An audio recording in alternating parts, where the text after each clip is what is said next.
Oui, salut les amis, bienvenue sur notre chaîne. C'est Dr. Antoine Nyungue pour votre coach en entrepreneuriat, recherche et conseil. Dans cette vidéo, on va vous montrer comment vous pouvez analyser vos données, comment vous pouvez manipuler vos données. Vous savez, quand vous êtes entrepreneur, des fois, on est amené à collecter les données en rapport avec différentes variables, que ce soit les variables microéconomiques ou les variables macroéconomiques.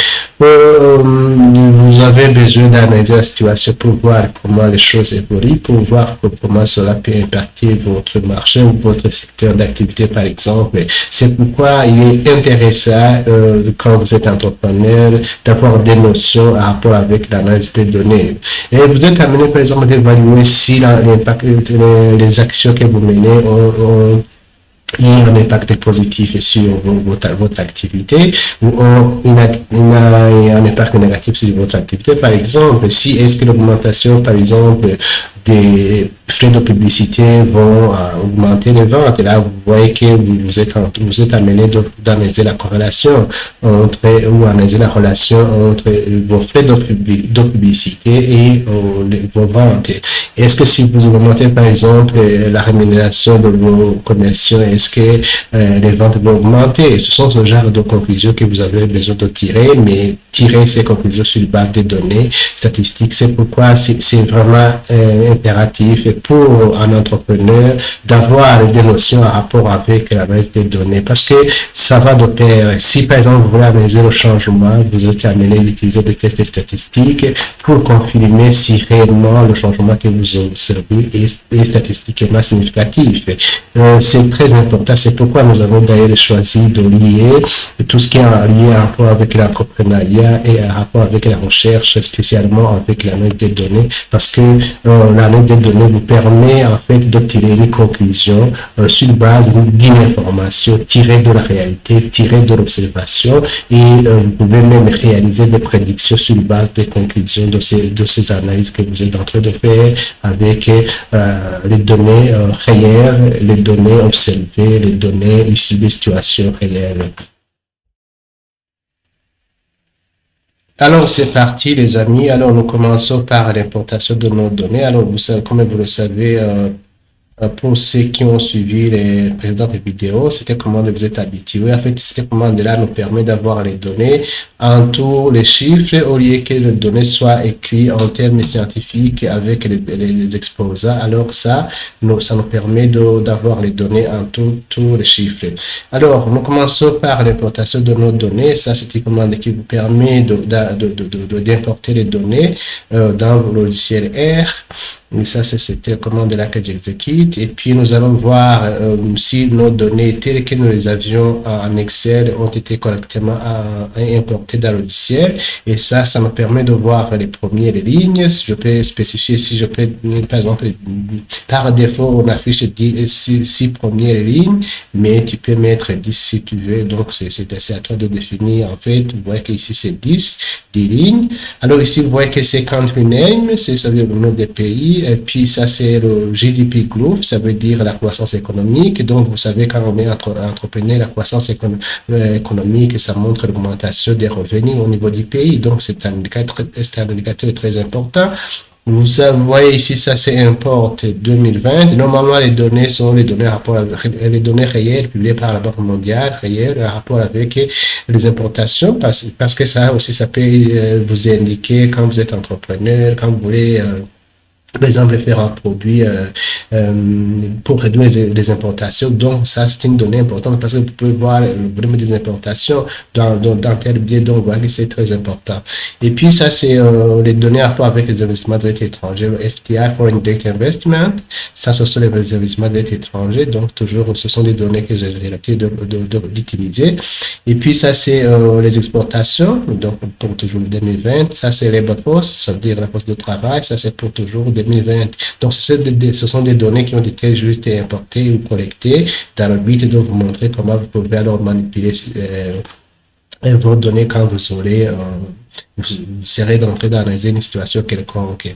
Alors, ici, nous allons commencer par l'exécution de cette librairie.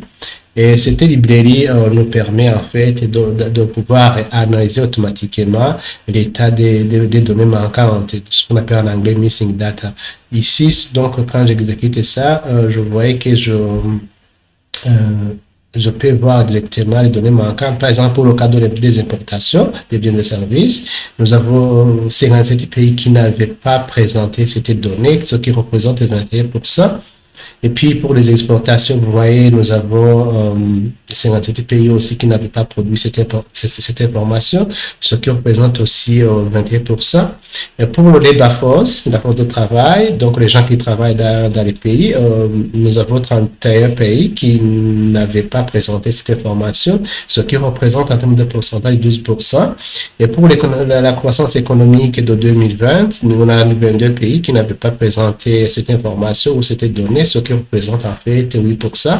Et puis nous avons FDI, Foreign Direct Investment, pour 2020. Ici aussi, on a 22 pays qui n'avaient pas en fait présenté cette information, ce qui représente en réalité 8%. Alors pour les noms des pays, bon, tous les noms des pays qui sont analysés par la Banque mondiale ont été donnés, il n'y a pas de données manquantes. Alors, souvenez-vous, si vous avez suivi les vidéos en rapport avec la préparation des données, on a dit que pour le cas des données manquantes, on a plusieurs types de traitements. Soit on peut exprimer ces données manquantes si vous voyez que la suppression ne va pas affecter vos résultats, ou bien vous pouvez procéder à ce qu'on appelle l'imputation. Et on a vu qu'on pouvait faire l'imputation par la moyenne, par la médiane ou par le mode. Donc ça dépend du chercheur, ça dépend de votre choix. Donc voilà, ici, pour des besoins de cette présentation, alors j'ai décidé de supprimer les données manquantes. Et puis, ici, je supprime, je remplace, en fait, je sauvegarde ces données dans Data 2. Maintenant, les données, je dirais, sans données manquantes ont été sauvegardées dans Data 2. Alors, maintenant, je vais commencer par l'analyse de la dimension. Ça veut dire que je vais voir le nombre de lignes de colonnes qui constituent mes données. Je fais Data 2, c'est cette commande-là, dimension. Donc, vous voyez qu'il nous reste 198 pays et 6 variables. Je peux aussi voir juste les lignes. Si je n'ai pas besoin de tout voir, je veux voir juste les lignes. Alors, voilà, nous avons 198 lignes. Et puis, le nombre de colonnes aussi, cette information n-log nous permet de voir le nombre de colonnes. Alors, vous voyez que nous avons normalement, si ça doit être, alors j'ai exécuté, non, c'est ça. Nous avons 6 colonnes, c'est la même chose que cette information. C'était l'information qu'on peut avoir avec la fonction dim. Et puis aussi, tu peux avoir les noms des lignes. Ici, comme il y avait l'identité, on ne peut pas voir exactement les lignes. Et puis, plutôt les noms. Et puis, le nom des colonnes, par exemple, on peut voir les noms des colonnes. Là, c'est le nom de nos variables. Vous voyez, on a country name, GDP, import. Ça, c'est très important de connaître le nom des colonnes parce que s'il faut traiter, par exemple, s'il faut trier, s'il faut sectionner, quand vous avez plusieurs variables ou plusieurs colonnes et que vous avez besoin de trier une partie de vos variables, donc il est important de connaître d'abord les noms, parce que, comme on va le voir avec la fonction select, vous allez sélectionner quelques variables que vous avez besoin d'analyser, donc c'est mieux de connaître voilà, alors les noms de vos variables. Alors, nous commençons par la librairie que nous avons besoin pour ces démonstrations, c'est la librairie DPLYA. Ça, c'était librairie, ça. Si vous ne l'avez pas, ça veut dire que vous devez vraiment l'installer. Alors, dès que je vous montre, quand vous êtes dans le logiciel comme ça, je vais vous montrer directement comment vous pouvez, chaque fois que vous aurez besoin d'installer une librairie que vous n'avez pas, alors je vais vous montrer directement comment vous allez l'installer sans trop de difficultés. Alors, vous voyez, je vais ici dans Packages, vous voyez ici, dans Packages, je clique sur Packages. Alors, quand je clique sur Packages, ici, vous allez voir ici Install. Donc, il y a deux parties, soit Update, mise à jour, ou Install. C'est pour installer un Packages ou une librairie. Bon, on parle de Packages, donc c'est comme ça qu'on dit. Alors, vous cliquez ici dessus, ici Install, ici. Alors, on va voir une fenêtre qui nous permet d'accéder au stockage de clan où on stocke toutes les librairies. Et alors, vous tapez juste le nom de la librairie et vous allez cliquer sur Install et bien sûr, en cochant la case de Dependencies pour que les librairies dépendantes de la librairie que vous voulez installer soient importées en même temps avec la librairie. Parce que si vous ne cochez pas, des fois, vous pouvez installer votre librairie, mais quand vous êtes obligé de l'utiliser, si vous n'avez pas installé les librairies dépendantes, des fois, la librairie peut ne pas fonctionner et vous êtes amené de réinstaller votre librairie. Ça prend du temps, donc voilà, ça tourne un peu, mais c'est juste pour vous montrer ça. Ça, il faut attendre un peu. Bon, ça traîne un peu parce que la machine est en train d'utiliser des logiciels différents. Il y a le logiciel pour le montage et celui-ci aussi. Ce sont des logiciels qui sont un peu lourds et ça demande à la machine de tourner un peu beaucoup. Alors, en attendant, on peut continuer. Alors, une fois que vous aurez installé, vous allez exécuter cette librairie à la période dans l'environnement de travail. Donc, je vais exécuter ça. Maintenant, si vous voulez sélectionner une ligne que vous avez besoin, vous avez juste à exécuter la fonction là, et cette fonction-là. Ici, c'est pour montrer data 2, c'est votre base de données, et 20, c'est la ligne que vous voulez juste visionner. Je vais voir si ça s'exécute bien. La machine a été attends juste cette commande, l'exécution de cette commande. Donc voilà, c'est la machine a presque tout bloqué. Alors jusqu'à ce que ça soit exécuté, vous voyez, je ne peux pas continuer à travailler.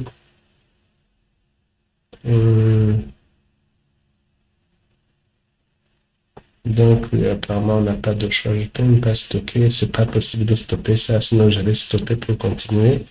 Mais quand même, ça vaut la peine que, voilà, ça vaut la peine que quand même vous sachiez. Voilà ce que je disais, ça vaut la peine que vous sachiez ça. Parce que des fois, dans la plupart des fois, vous voulez exécuter une commande et on vous dit que la commande n'est pas disponible. Là, des fois, vous êtes en train d'exécuter une commande et puis on vous dit que la commande n'est pas disponible. Alors, si la librairie n'est pas installée, alors normalement, je viens ici, je fais div p r y-a.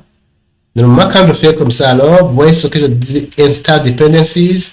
Quand j'exécute ici, normalement, ça va s'exécuter. Donc, là, la librairie, vous attendez un moment pour que la machine installe votre librairie et du coup, c'est fini. Vous aurez juste besoin de l'appeler. Et quand une fois la librairie est installée, vous n'aurez pas encore une fois à l'installer. Juste quand vous serez dans votre travail, vous avez juste besoin de l'appeler dans l'environnement de travail. C'est juste comme je viens de le faire ici en cliquant ici sur librairie. Alors voilà, maintenant je peux continuer. Je suppose que la machine va quand même accepter de tourner. Je vais effacer tout ça pour que ça soit clean. Alors, je vais voir, par exemple, la 20e ligne. J'exécute cette fonction-là, c'est slash. Je ne sais pas si c'est en anglais ou en français. Donc, ça, comme ça va m'afficher. Alors là, la première ligne, ça prend vraiment du temps. C'est vraiment très charge. Je ne sais pas si j'ai exécuté dans cette commande d'expression de données manquantes. Alors, comme ça, alors je peux afficher la... Donc, voilà. Ça, ce sont les informations qui se trouvent à la 20e ligne. Hein, voilà, ce sont les informations qui se trouvent. Je vais voir si je peux essayer d'agrandir comme ça pour rendre beaucoup plus visible. Donc, voilà. Si je peux changer, si je peux voir les informations de la première ligne, je peux mettre, par exemple, deuxième ligne, je peux mettre 2. Donc voilà, je vois les informations, le deuxième pays, les informations du deuxième pays. Si je veux voir les informations, par exemple, disons, 12e pays ou 50e pays, 100e pays, bon, je peux voir, il suffit juste de montrer la position. Donc, ça, c'est la position de la ligne qu'on veut analyser. Tu peux même mettre cette commande aussi, c'est possible. Quand je mets, vous voyez qu'ici, c'est Bénin. Quand je mets 12 ici, par exemple, 12, on va avoir la même chose. Voilà. Ici, je peux, pardon, je peux aussi utiliser cette commande. Ça. Non, pardon, ça, il n'y en a pas. Non, ça techniquement n'existait pas. Et puis, alors, je peux voir, par exemple, des lignes comprises entre 50 et 55. 55 pas 60. Si je veux visionner les lignes comprises entre 50 et 55, je ne fais qu'appliquer ça, exécuter ça. Alors voilà, la machine me donne donc les lignes, les éléments compris entre 50 et 55. Si je veux voir par exemple les lignes comprises entre 2 et 10, je ne fais qu'exécuter cette commande ça, celle-ci. Donc voilà les résultats. Donc vous voyez que c'est entre 2, 1, 2 jusqu'à 9 parce que c'est inclus. 2 est inclus dedans. Donc voilà, ça c'est pour visionner les lignes que vous avez besoin de voir. Ou bien des fois, vous avez besoin de sélectionner une variable, mais en tenant compte d'une condition particulière. Par exemple, vous pouvez dire, je veux avoir les ventes supérieures à tel montant, je veux avoir les ventes inférieures à tel montant, je veux avoir les ventes compris entre, etc., etc. Et puis, donc, c'est cette commande-là que vous pouvez utiliser, celle-ci. Donc, je veux voir, par exemple, les pays avec le FTA, Foreign Direct Investment, supérieur à ça. Si je veux supérieur, je mets ça. Alors, comme ça, alors, tous les pays avec le FDI inférieur à ça, normalement, vont être affichés. Quand vous regardez la partie qui nous intéresse ici, parce que le critère c'est FDI, je vais, pardon, je vais monter un peu. Comme vous allez voir que les pays qui sont affichés, le FDI sera supérieur au montant spécifié. Pardon, c'était une variable FDI. Et voilà FDI, vous voyez ici, c'est ça FDI, c'est ça qui nous intéresse. Vous voyez que c'est supérieur à 14, quelque chose, 50, etc. Vous voyez, c'est ici. Vous voyez qu'il n'y a pas un montant inférieur à ça. Je peux par exemple analyser quels sont les pays qui ont eu un flux négatif. Donc, un flux, parce que c'est en termes de flux. En termes de flux. Je peux, au lieu de mettre supérieur, je peux analyser par exemple les pays qui ont eu un flux de FDI qui est négatif. Je mets ici inférieur à 0. Voilà. Voilà. Voilà. Écoutez ça. Donc voilà, on a des pays qui ont quand même un FDI inférieur à 0. Donc voilà, c'est... Voilà. Regardez ici. Voilà ces pays-là. Angola, par exemple, a fait un flux négatif. Australie, négatif. Belgium, négatif. Bolivie, négatif. Donc, voilà. Donc, c'est ça que vous pouvez dire inférieur égal, supérieur égal, compris, etc. Donc, voilà, c'est comme ça. C'est pour voir. C'est vous voyez que nous travaillons, nous faisons le flux selon un critère qui est bien déterminé. Je peux aussi spécifier si je vais analyser un pays quelconque ou juste une variable qui remplit un critère bien spécifié. Si par exemple je veux analyser les informations à rapport avec le Burundi pour notre variable, donc voilà, je spécifie je spécifie ici que je veux les informations à rapport avec le Burundi. Si je veux par exemple les informations à rapport avec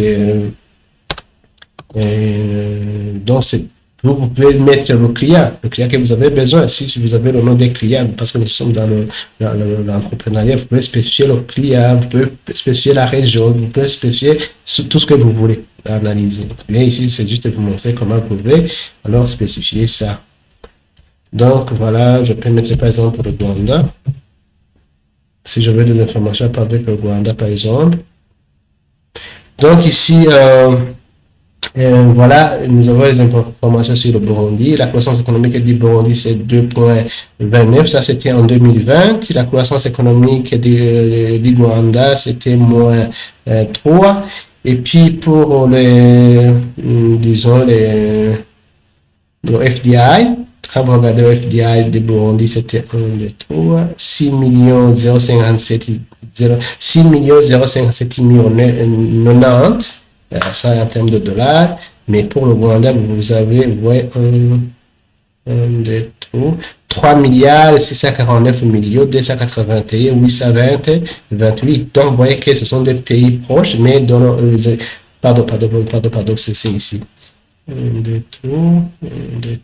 Donc, c'est 99 millions, pardon, 915 133. Donc, vous voyez qu'en termes de flux d'investissement, même si les deux pays sont proches, en termes d'attractivité pour attirer les investisseurs étrangers, vous voyez que le Rwanda est plus avancé parce qu'il a pu collecter beaucoup de millions, 2 millions. Ici, c'est 605 000. Pardon, c'est 6 millions, alors qu'ici c'est 99 millions, 6 millions, 99 millions ici, 99 millions, 915, 133. Donc, vous voyez qu'il y a un grand écart en termes d'attractivité des investisseurs pour les deux pays. Donc, c'était juste vous montrer comment vous pouvez accéder à des données qui remplissent ces critères. Alors, ici, c'est possible aussi de combiner deux critères dans une même analyse. Disons par exemple, si je veux avoir les pays, je vais filtrer, la variable de filtrage, c'est la croissance économique, le GDP, Gross Domestic Growth, et puis je vais dire, voilà, je vais afficher les pays dont le taux de croissance est espéré à 2%, mais inférieur à 3%, inférieur ou égal à 3%, donc compris entre 2 et 3. Donc, strictement supérieur ou égal à 2, mais inférieur. Je peux mettre strictement inférieur à 3, mais tout comme je peux mettre juste comme j'ai fait inférieur ou égal. Ici, alors, je peux visionner ça. Alors, la machine, voilà, va me donner le GDP parce que mon regarde, c'est cette partie-ci. C'est ici. Le GDP, c'est celui-ci. Alors, vous voyez 2.34, 2 points, etc. Si je change, il faut faire attention. Si je change, je mets par exemple strictement inférieur, apparemment il n'y en a pas qui est juste égal à 3, il n'y en a pas apparemment. Là aussi, ça va être visible. Alors, je peux aussi, ici par exemple, vous voulez visionner, je vais voir les ventes compris entre tel et tel montant. Je vais voir par exemple, le cas des crédits, les crédits dont la durée d'un pays, par exemple, est compris entre 60 et 30 jours. Je peux mettre par exemple tout ce que vous voulez, les ventes comprises entre tel montant et tel montant. Donc, vous voyez, c'est ce genre d'analyse là qu'il faut réaliser. Et puis ici, je peux utiliser des critères d'analyse. Je peux, par exemple, pour le cas des crédits, je peux dire, je veux les crédits de long terme et d'un montant espéré à ça. Ou bien, je veux les crédits moyen terme de le montant espéré à ça. Donc, vous voyez qu'ici, je peux combiner des critères pour visionner, pour faire mes analyses. Voilà, donc c'est comme ça. Ici, je combine le taux de croissance et le GDP growth et je combine avec les importations. Je dis, machine, donne-moi, affichez-moi les pays dont le taux de croissance économique espéré regarde pour ça, mais et aussi les importations qui sont inférieures à son montant. Donc, comme ça, vous voyez que je combine des critères. Vous voyez que moi, ce que je cherche en tant qu'entrepreneur, j'ai besoin d'analyser, envie de tirer une conclusion, envie de tirer une information qui m'est utile à la prise de décision. C'est ça, en fait, la finalité. C'est pourquoi je vous ai dit qu'il faut, on a combiné les deux parce que vraiment, ça va de pair. La prise de décision, mais on a besoin de collecter des informations et traiter ces informations et tirer une information utile à la prise de décision. Donc, voilà, par exemple, ici, on a affiché, vous voyez, quand vous regardez le taux de croissance d'abord, ça c'est le GDP growth, donc vous voyez que c'est supérieur à 2, et aussi le GDP ici, plutôt les importations, vous voyez que si j'ai mis, c'est beaucoup de montants,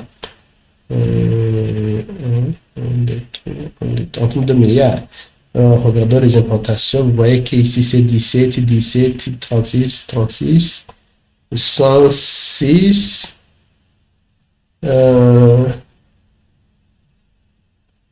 pardon, donc plutôt, oui, le montant est inférieur à ça, c'est très petit, vous voyez, c'est vraiment inférieur, parce qu'ici, j'ai spécifié, le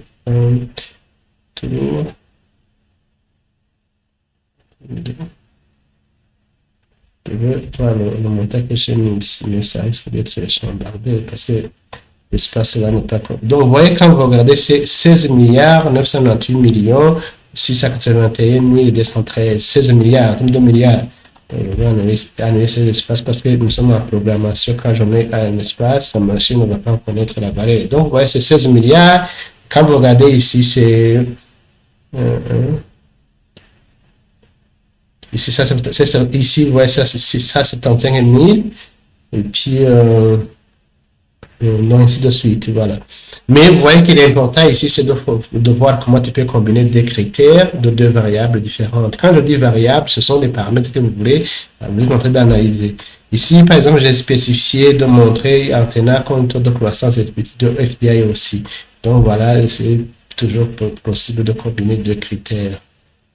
Donc voilà. Ok, alors je continue. Donc, je peux aussi moi sélectionner quelques colonnes. C'est ce que j'ai dit avant. Vous pouvez avoir envie d'analyser quelques colonnes, même si on a collecté beaucoup d'informations, peut-être qu'on a besoin juste d'analyser quelques colonnes. Ici, par exemple, c'est pour vous montrer comment on fait. Ça, c'est le nom de là où j'ai stocké toutes les variables. Ça, c'est le nom des pays. Ça, c'est la croissance économique. Ça, c'est la force de travail ou les bas forces. Mais des fois, quand vous sélectionnez, vous voyez la commande comme ça, c'est mieux, puisque vous sélectionnez pour analyser vos données. Ici, j'ai exécuté, alors vous voyez que les données vont s'afficher ici. Mais, normalement, quand vous sélectionnez, il faut sauvegarder, parce que c'est parce que vous allez faire des analyses, il faut sauvegarder. Par exemple, je peux mettre data, je mets au hasard 10. Donc, ça veut dire que je sélectionne ces variables pour les stocker dans data 10. Ici, c'est le nom que je donne là où je sauvegarde mes données. Et quand je fais data 10, j'affiche, par exemple, je fais head pour voir les premières lignes. Je fais head comme ça. Data 10. Voilà. Donc, je vais voir juste les premières lignes. Donc, voilà, vous voyez ici... je vois Africa Eastern and Southern, Africa Western and Central, Angola, etc., Albania, Argentina, Arménie, Reba France, etc. Parce que j'ai sélectionné juste ces variables-là, les combien 1, 2, 3 variables. Donc, vous voyez que j'ai juste 3 variables, 1, 2, 3. Voilà, ça c'est pour la sélection de quelques variables dont vous avez besoin d'analyser. Si vous voulez supprimer, alors, cette fois-ci, vous commencez par le signe moins. Hein, avant chaque variable, on met le signe moins. Ça veut dire que vous êtes en train de supprimer ces variables-là. Quand vous faites ça, dès que vous êtes en train de supprimer. Donc, moi, je ne veux pas exprimer, je ne veux pas exécuter. Mais si je voulais garder une base de données sans ces variables, je par le signe moins. Mais comme je ne vais pas alors faire ça, là, c'est comment je l'ignore, vous allez l'exécuter vous-même. Alors, voilà. Et dis-moi, des fois, tu as besoin peut-être de renommer les variables, de donner un autre nom à vos variables, pardon, de donner un autre nom à vos variables. Alors, c'est comme ça que vous allez exécuter. C'est la fonction rename. Ça, c'est la base de données. Et puis, ça, c'est le nouveau-né. Pardon, le nouveau nom. Donc, la commande, c'est nouveau nom et ancien nom. Donc, ici, c'est le nouveau nom que je vais donner à FDI. C'est imp. Et pour dire importation, import, c'est le nouveau nom que je vais donner à import. Et GDP, au lieu de GDP Group, je vais donner GDP. L'ancien nom, c'est GDP Group 2020. Alors, ici, quand j'exécute, je sauvegarde alors ces variables ici. Donc, voilà, ça c'est pour renommer vos variables. Quand j'exécute, alors je vais voir les premiers éléments pour voir si réellement ça a été exécuté. Donc, regardez, voilà, maintenant j'ai GDP. Ouais, j'ai dit GDP, IMP et FDI. Voilà, donc j'ai renommé ces variables, tout comme je pouvais renommer d'autres variables. Alors, il y a des fois où vous avez besoin, par exemple, de créer une autre variable, mais à partir des variables qui existent. Donc, vous voyez qu'on a beaucoup de bases de données ici, donc on a beaucoup de variables. Des fois, peut-être vous avez besoin de combiner, vous avez besoin de diviser en même temps, en interne, les variables à partir des variables qui existent et créer une autre variable, par exemple. Donc, c'est la fonction mutate, là, c'est une fonction qui nous permet alors de créer une nouvelle variable, mais à partir de d'une variable, des variables qui existent. Par exemple, ici, comme vous voyez, je vais créer une autre variable qui s'appelle GDP1, mais qui est composée par la variable GDP growth multipliée par ça. Donc, je prends la variable GDP growth et je la multiplie par 100. Et alors là, cette variable-là sera appelée GDP1. C'est ça, cette fonction-là. Donc, regardez, je vais sauvegarder les données ici. Donc, je vais exécuter. Par exemple, voilà, alors quand je fais head, vous allez voir qu'il y aura la variable GDP1, mais formée par GDP growth fois 100. Donc, regardez, si vous regardez bien, vous voyez la nouvelle variable. C'est celle-ci. GDP que je viens de créer. Donc, je crée la fonction mutate nous permet de créer une autre variable, mais à partir des variables déjà qui existent dans votre base de données. Donc, voilà, voilà par exemple, voilà ici, j'ai la nouvelle variable. Et l'ancienne variable, c'est celle-ci. Vous voyez que c'est moins 2 fois 100, donc vous voyez que ça devient moins 293. Je vais par exemple, je vais essayer pour voir si ça marche aussi. Je vais faire data par exemple, data 5. Après, je vois il y a beaucoup de data 5, je vais par exemple data 11. Non, le nom, c'est le nom que vous voulez, il n'y a pas de souci avec ça. Je vais copier ça pour que ça soit très rapide. Je vais par exemple créer une autre variable. Je vais export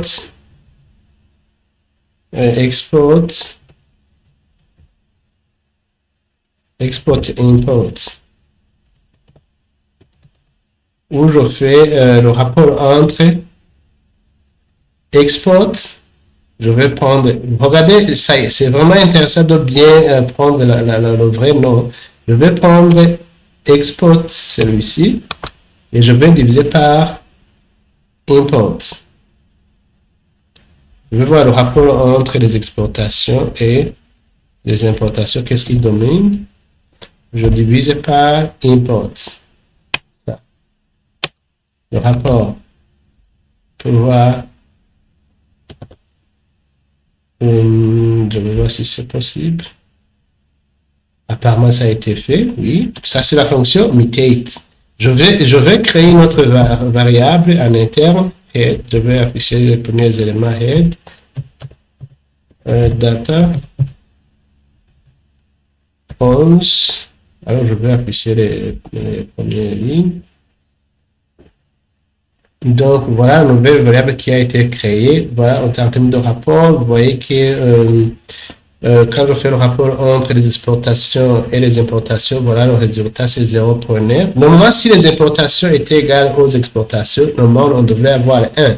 Donc, voilà, c'est ça que ça signifie. Mais vous voyez que ici, c'est pour les pays. Vous voyez, ça, c'est pour le nom des pays. Vous voyez que, par exemple, pour ce pays, là, ici, on voit que les exportations sont supérieures aux importations. Vous voyez, ici pour 2020, ici pour ce pays, ça c'est le troisième pays, c'est lequel? C'est Angola. Donc, Angola a plus exporte beaucoup par rapport aux importations. Donc, voilà, je vais voir là aussi. Je peux voir Angola, les exports. Angola exports. Angola, c'est 5e pays, 5e. Voilà les exports, voilà comment ils sont. C'est autour de 22 milliards. Alors que les imports pour Angola, c'est 16. Voilà. Voilà, c'est pourquoi c'est supérieur à 1. Donc, Angola exporte plus qu'il n'importe. Donc, voilà, c'est pourquoi le rapport est supérieur à 1. Donc, voilà que c'est important. C'est parce que nous sommes dans les analyses. Nous sommes dans les analyses pour tirer la conclusion. Est-ce qu'on importe plus qu'on exporte, ou bien c'est le contraire, ou bien on exporte plus qu'on importe? Au niveau de la balance de paiement, normalement, si vous vous rappelez de la formule pour calculer le PIB ou le GDP, il y a une partie de la balance de paiement qui est ajoutée aux autres variables. Il y a la consommation, les investissements. Donc, le GDP, normalement, c'est égal pour GDP, normalement, égal à j'ai les dépenses publiques, plus les consommations privées, plus les investissements, plus la banque de paiement, plus exportation moins importation. Donc, importation. Normalement, quand ça c'est négatif, vous voyez que ça va affecter le PIB négativement. Donc, vous voyez, ça va affecter si les importations sont supérieures aux exportations, la balance des paiements devient négative, ce qui va affecter la croissance économique d'une façon négative. Ça veut dire qu'on sort beaucoup d'argent pour importer, puisqu'on ramène pour les importations. Donc voilà, c'est ça l'intérêt d'analyser ça. Donc je fasse ça. Mais pour l'anglais, vous voyez que c'est bien quand même plus le rapport et espérer un. Alors, nous continuons avec nos analyses. Et puis ici, je vais vous montrer une autre fonction qui vous permet de grouper les variables. Mais comme alors j'ai les variables que j'ai, la variable de groupement n'est pas vraiment bien claire, j'ai décidé d'utiliser les données qui se trouvent dans question R. Ce sont des données qui sont dedans, parce que ça me permet de grouper ou de faire des analyses, mais à partir d'une variable de groupement. Ici, alors, je vais vous montrer comment la fonction fonctionne à partir de ça. Ici, je suis en train d'appeler les données. Je sauvegarde ces données-là dans Data5. Donc, ce sont des données internes. Donc, vous pouvez voir déjà les premiers éléments de cette variable. Regardez, il y a beaucoup de variables ici, hein, dans cette base de données. Hein.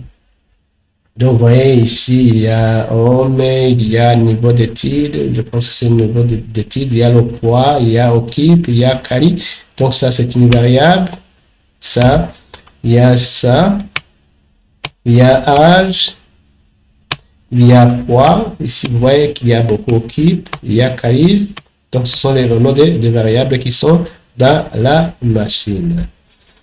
Alors, je peux dire, voilà, je vais grouper mes données par sexe et faire et calculer le nombre, summary, le nombre, et aussi calculer la moyenne d'âge, mais et l'écart type par standard deviation par sexe. Je vais grouper.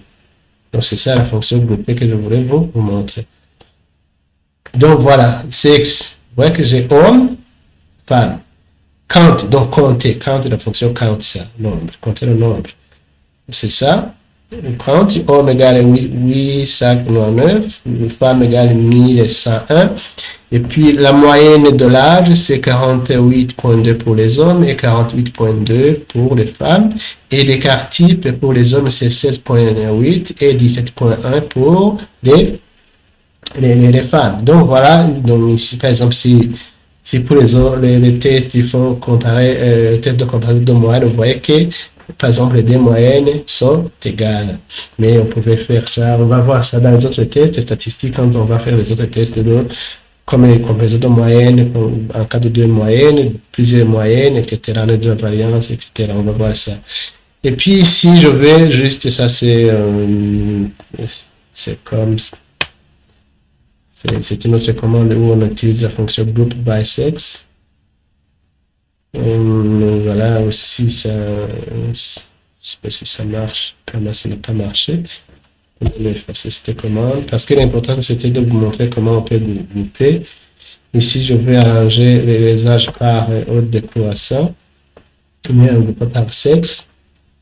Donc voilà, on commence sur 97, 96, 93, 92, etc. Ça, c'est pour arranger l'âge par sexe et par ordre de croissance. Donc, c'est ça que je suis en train de faire. Et puis, autre chose que je peux faire, donc, c'est de faire la synthèse toujours. Ça, j'ai déjà fait. C'est ce que j'ai. Non, ça, c'est pour compter le nombre, mais j'ai déjà fait. Mais vous voyez que la variable de groupement, c'est toujours. Ici, c'est sexe. Je pouvais aussi faire, par exemple, au lieu de faire le sexe, je pouvais faire, changer ici. Je pense, pour voir si ça marche. Au lieu de sexe ici, je pouvais, pour faire compter le nombre, je pouvais mettre, par exemple, niveau de titre, niveau,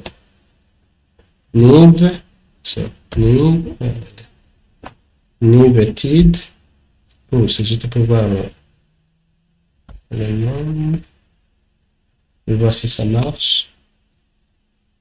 C'est comme la fonction table, si vous vous souvenez. Hein. Je vais voir si ça marche d'abord.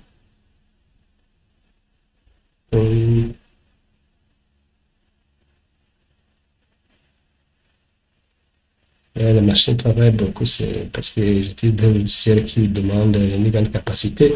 Donc, vous voyez que la machine m'a permis quand même de faire une synthèse en termes de comptage. C'est comme si j'avais fait la fonction table, si vous vous souvenez de ce qu'on a. Oui, voilà, si vous vous souvenez de ce qu'on a vu, vous voyez que cette fonction nous a permis quand même de compter le nombre par niveau d'étude. Je pouvais faire aussi pour au keep, par exemple. Mais quand je fais table normalement, table aussi, c'est une autre fonction quand on a vu la préparation des données. Table data 5, mais 5 pour quelle variable? Pour le niveau d'étude. Normalement, on devrait avoir la même chose. Donc voilà. Donc on a la même chose, mais quand même au niveau de la présentation, la première fonction donne une bonne présentation, vous voyez. Attends, je vais essayer de grandir un peu pour que ça soit bien lisible. Donc on n'a jamais fait d'études, vous voyez que c'est 39. Et puis à arrêter, vous voyez que c'est 86, donc c'est ça, vous voyez que c'est ça. Mais au niveau de la présentation, vous voyez que cette fonction présente bien les données par rapport à ça. Donc voilà, c'est pour vous montrer comment on peut grouper, alors analyser les données en les groupant. Et puis l'autre, on peut grouper selon plusieurs critères. Ici, vous voyez, j'ai groupé par sexe, c'est au niveau d'études aussi. Et puis j'ai fait le comptage des nombres. Et puis je vais arranger par ordre de croissance. Je vais voir ce que ça va donner.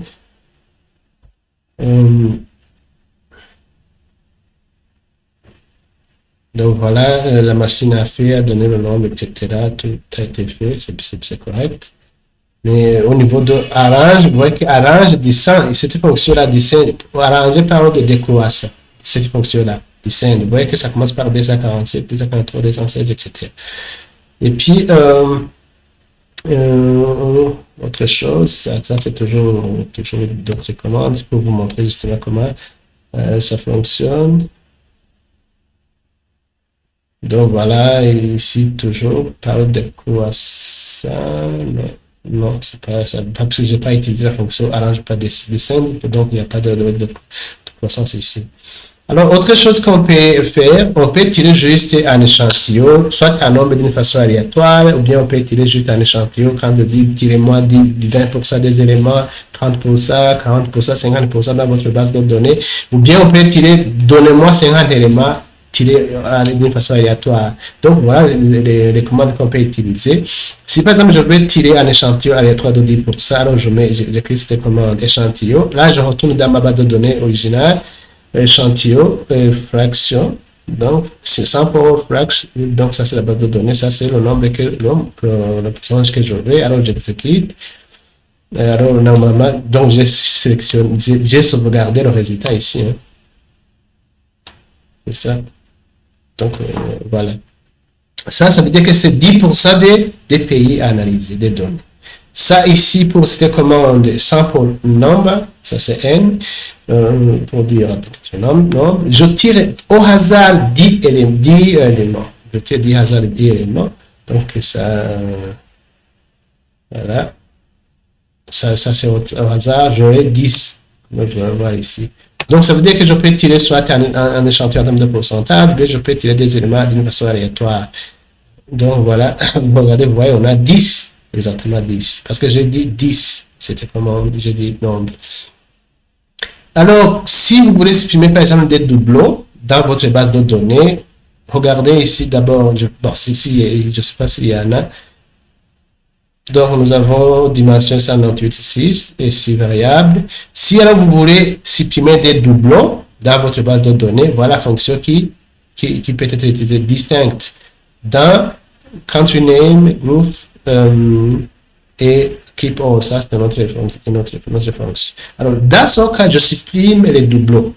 Alors, ça, quand j'exécute, Je veux voir le résultat qu'on aura. S'il y a des doublons, la machine va supprimer. S'il n'y en a pas, on va avoir le même résultat. Donc voilà, apparemment, il n'y a pas de doublons dans notre base de données. Alors, c'est voilà. Autre chose, vous pouvez dire, moi je ne vais pas exactement, je sais pas exactement ce que je cherche, mais je vais tirer les variables dont les noms contiennent la lettre par exemple I. Donc voilà, je ne sais pas exactement ce que je vais, mais je vais tirer les variables dont les noms contiennent la lettre I. C'est comme ça, select data, notre base de données, contains. Vous pouvez tirer, voilà, donc ça va, la machine va nous afficher tous les pays qui contiennent la lettre I. C'est ça qu'on veut dire. Hein. Ça, je vais effacer comme ça, c'est parce que c'est beaucoup. Hein. Donc voilà, je vais refaire ici, comme ça. Au niveau des résultats, vous pouvez voir les résultats. Donc voilà, quand vous regardez toute la liste des pays, vous allez voir qu'il y a la lettre I. Je monte un peu, c'est beaucoup parce que c'est ça, 98 pays. Hein. Donc voilà, c'est la machine à amener les données en rapport avec. Mais là, je pense qu'il y a confusion. En fait, on a créé beaucoup de variables. Je pense qu'il y a confusion parce que vous voyez, les noms des variables n'ont pas été affichés. Je pense il doit y avoir une autre variable que j'ai créée avec le même nom parce qu'apparemment la machine est en train de tirer dans une autre base de données. Donc normalement c'est. Donc voilà, c'est ça aussi, vous pouvez utiliser ça. Et puis alors vous pouvez par exemple quand je mets I, je vais voir si je change, je mets I par exemple. J'ai au niveau de cette variable là, ah voilà les pays, voilà maintenant ça vient. Ah, en fait les pays viennent à. Donc vous voyez que dans les pays, attends, je vais voir. Je vais voir. Est-ce que c'est un P? Est-ce que c'est pas la première commande? J'avais bien, ça c'est I.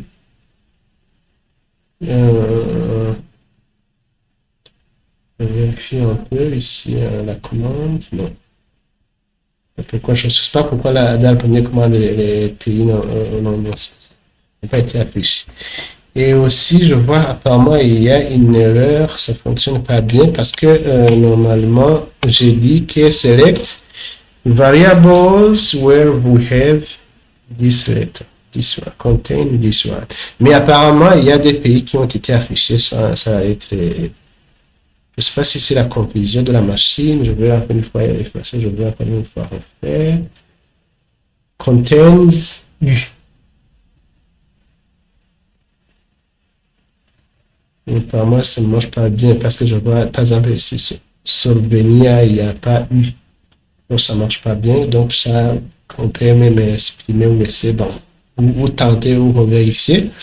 Et puis, par exemple, on veut donc, organiser vos variables en commençant par une variable bien définie. Par exemple, ici, je vais organiser mes variables, mais je veux que la première variable soit import. Ça c'est la réorganisation des variables. Je vais effacer tout ça. Quand j'affiche, vous allez voir que la variable import a été classée en premier. Donc, c'est la variable import maintenant qui va commencer. Donc, regardez, l'import est venu ici. Mais souvenez-vous, dans la vraie variable, dans la vraie base de données, la variable qui commençait, c'était juste country name. Ça commence par un nom des pays et les autres variables suivent après. Et puis, voilà, c'est ça. Et puis, alors, vous pouvez faire la synthèse selon les critères que vous avez besoin de spécifier ou le paramètre que vous voulez analyser. Par exemple, ici, la fonction summary nous permet d'avoir la moyenne, la médiane, sa médiane. Donc, la commande, c'est ici. Continue jusqu'ici. Voilà. Je vais afficher la moyenne des importations, la médiane des importations. Alors, j'exécute cette commande. Je vais voir combien elle est. Donc, vous voyez, import, min, import, médiane. Ici aussi, je peux, avec cette commande, je peux ajouter la moyenne et le nombre. Donc, ça, c'est le nombre. Donc, ça, c'est cette fonction n, nombre. Et puis, médiane. Je vais voir médiane, c'est ceci, médiane. Et puis, min, donc la moyenne. Donc, voilà, ça permet de faire la synthèse. Et puis, je peux synthétiser alors plusieurs données numériques. Vous voyez que dans notre base de données, il y a des données qui sont numériques et ne sont pas, et d'autres qui ne sont pas numériques. Parce que, par exemple, country name, c'est pas une donnée numérique. Mais je vais juste synthétiser là les données numériques seulement. Donc, voilà cette commande-là. Summarize if data is numérique. Ça, c'est pour nous montrer que c'est juste pour les données numériques seulement. Donc, vous voyez qu'il n'y a pas de country name. Donc, vous voyez, on a juste la synthèse. Donc la médiane, min, moyenne, variance, standard deviation ou écart type. Donc, vous voyez, c'est écart type, c'est ça, vous voyez ici. On a les données avec l'écart type, c'est ça. Import, vous voyez, écart type, c'est ça. Donc, voilà, les amis, c'est comme ça que vous pouvez faire des analyses dans vos données pour voir justement tirer l'information que vous avez besoin et si vous avez d'autres questions, des suggestions, n'hésitez pas de le faire. Et je pense que ça va vous aider quand même à vous familiariser avec la manipulation de vos données. Et je vous remercie aussi pour votre visionnage. Et si vous n'êtes pas abonné, n'hésitez pas de le faire et, parce qu'on va continuer à vous aider. Tout il y a des notions, surtout l'entrepreneuriat et l'analyse des données. Et je vous ai dit que l'important, c'est que en tant qu'entrepreneur, vous avez besoin de collecter les données, vous avez besoin de les analyser en vue de tirer une information qui est utile à la prise de décision. Donc voilà, c'est pourquoi en fait les deux notions vraiment sont liées et c'est ça en fait la particularité de notre chaîne, liée la science et l'entrepreneuriat. Donc ça veut dire que les données doivent être au service de nos prises de décision. Donc voilà les amis, on va continuer avec les autres types d'analyse. Souvenez-vous, on a montré comment on fait la préparation des données, comment on analyse les données manquantes, comment on analyse la normalité des données, qui est une des conditions qui est exigée pour appliquer des tests paramétriques. Et puis, on a montré comment on fait la corrélation à l'aide de la relation entre deux variables. Et puis, on a montré déjà comment on fait la régression pour analyser l'impact d'une variable indépendante sur une variable dépendante. Et puis, on a montré comment on analyse l'effet indirect à travers la médiation. Et puis, alors, on va continuer avec les autres analyses. C'est pourquoi vraiment c'est bien de rester abonné à notre chaîne. Et évidemment, je publie aussi des informations à rapport avec le conseil en fiscalité, en comptabilité.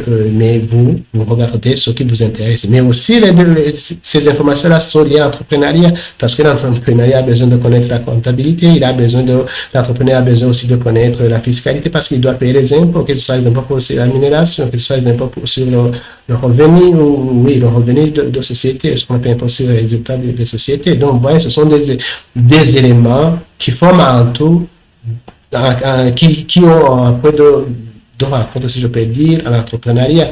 Donc, tout, c'est lié à l'entrepreneuriat. Alors, merci beaucoup et à la prochaine vidéo.